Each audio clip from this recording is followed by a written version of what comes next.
Hey YouTubers, TJ here. I'm working on an oil pan for LSX Matt, which is a YouTube name. He does a lot of cool stuff with third gen Camaros, and he does blower stuff and LSA motors and stuff like that.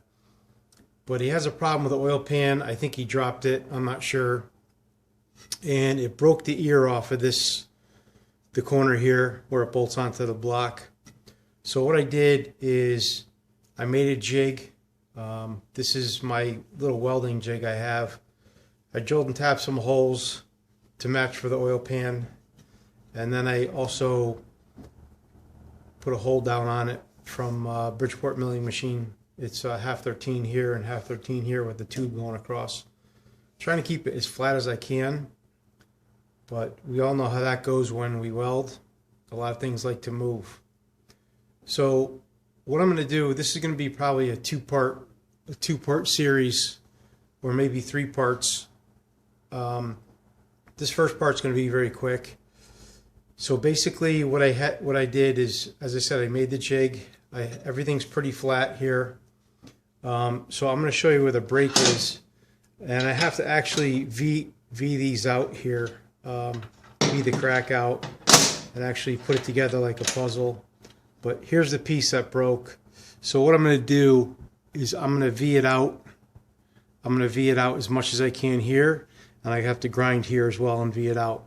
I'll clean all this up and do a TIG weld it as best as I can on this side.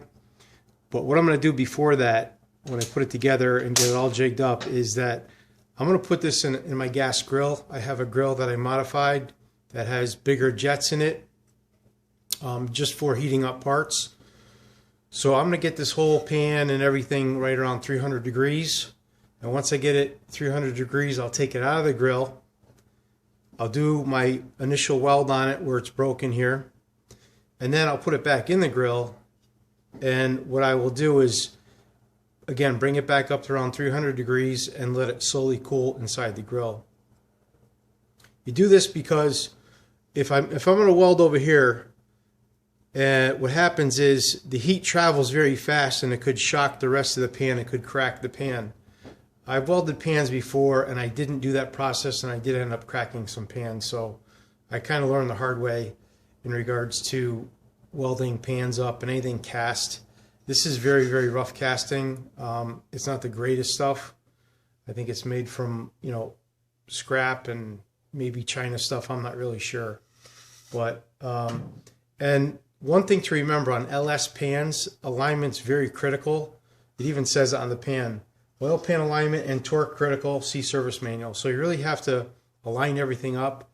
And there's a company, I can't remember the name of it, that makes alignment tools to put your pan on and your front cover on and your back cover on as well. But once I get going on this, I'll shoot a full video on welding it up and using the grill that I modified to do all heating up my parts. So stay tuned, and probably the next video will show it all assembled back together with this V'd out and ready to weld. Thanks for watching.